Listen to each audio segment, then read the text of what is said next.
जब हम यूपीए के अलायंस में भी रहे तब भी, और जब हम भाजपा के अलायंस में रहे तब भी, हमेशा हमने ये डिमांड रखा कि हमें विशेष राज्य का स्पेशल स्टेटस का हमको लाभ मिले।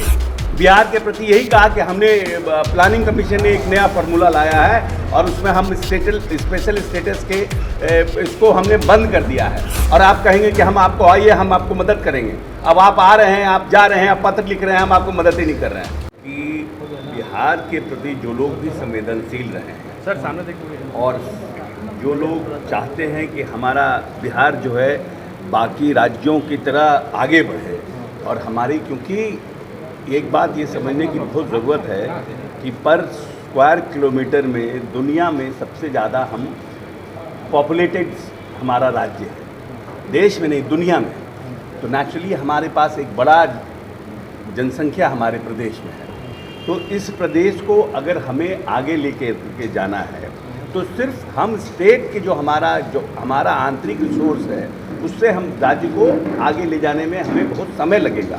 और जिस तरह से पॉपुलेशन का जो स्थिति है उसमें परेशानियां होंगी। तो बार बार लंबे समय से, चाहे वो यूपीए की सरकार हो या बीजेपी की सरकार हो, जब हम यूपीए के अलायंस में भी रहे तब भी, और जब हम भाजपा के अलायंस में रहे तब भी, हमेशा हमने ये डिमांड रखा कि हमें विशेष राज्य का स्पेशल स्टेटस का हमको लाभ मिले।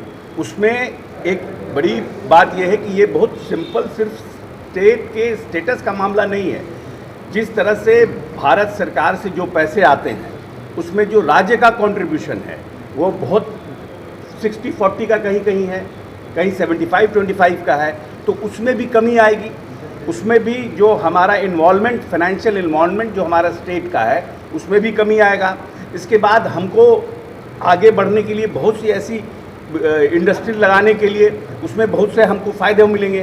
तो हमारा स्टेट तेज़ी से आगे बढ़ करके हम बाकी जो डेवलप्ड स्टेट है उसके समकक्ष जल्दी आ सकते थे। ये सोच के साथ माननीय नेता ने बार बार इसको कहा, और अभी भी हम मानते हैं कि बिहार को स्पेशल स्टेटस मिलना चाहिए। लेकिन बार बार केंद्र सरकार, चाहे यूपीए की सरकार रही हो चाहे भाजपा की सरकार रही हो, बार बार बिहार के प्रति यही कहा कि हमने प्लानिंग कमीशन ने एक नया फार्मूला लाया है और उसमें हम स्पेशल स्टेटस के इसको हमने बंद कर दिया है। अब नहीं संभव हो सकता है कि उन्होंने ऐसा कहा है, लेकिन इतने अमेंडमेंट्स होते हैं। और जब राज्य के प्रति आप चिंतित रहिएगा, राज्य के प्रति आप संवेदनशील रहिएगा, राज्य के प्रति आपको लगेगा कि नहीं भाई इस स्टेट को हमको चाहिए, ज़रूरत है इस स्पेशल स्टेट, तो हमको लगता है कि केंद्र को देने में कोई परेशानी नहीं होनी चाहिए। वित्त मंत्री भी बार बार कह रहे हैं वित्त मंत्री भी बार बार कह रहे हैं, जो बिहार के वित्त मंत्री हैं, कि केंद्र से जितना फंड आना चाहिए था वो फंड नहीं आ रहा है। तो लगता है कि ये गठबंधन टूटने के बाद काफ़ी अस्थिरता आई है, जिससे हानि तो सीधा जनता को ही होगी ना। नहीं, देखिए, गठबंधन टूटने के बाद की बात नहीं है, पहले भी ये था। जो एजुकेशन में जिस तरह का कमिटमेंट रहता है, क्योंकि हम एजुकेशन मिनिस्टर भी रहे, एजुकेशन में जो कमिटमेंट था केंद्र सरकार का, जैसे सेक्रेटरीज दोनों डिपार्टमेंट के, हम मतलब दोनों स्टेट के, राज्य के, केंद्र के सेक्रेटरीज बैठते हैं और एक पर ईयर का बनाते हैं कि भाई हम इन क्षेत्रों में पैसा देंगे। जो कमिटमेंट करते हैं वो भी कमिटमेंट का पैसा नहीं आता है, तो उसी हिसाब से राज्य सरकार उसका प्रोविज़न करती है अपने बजट में, और उसके बाद फिर प्रोविज़न करके रखती है। लेकिन आपका पैसा आता ही नहीं है, केंद्र का पैसा। तो ऐसे बहुत से योजना है जिसमें कमिटमेंट के बाद भी पैसा नहीं आता है। नहीं, मोदी जी कितने बार आके स्पेशल पैकेज का अनाउंस कर चुके हैं। बीजेपी भी कहती है कि केंद्र सरकार स्पेशल पैकेज दे रही है, फिर भी आप लोग कह रहे हैं कि पैसा ही नहीं है। नहीं, पैकेज मिला कहाँ?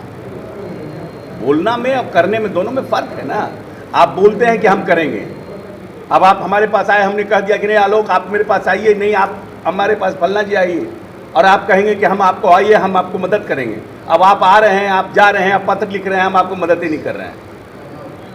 करने, बोलने में और करने में फ़र्क है। महत्वपूर्ण सवाल है, 17 सालों तक आप बीजेपी के साथ एनडीए में रहे, सबसे विश्वसनीय एलायंस के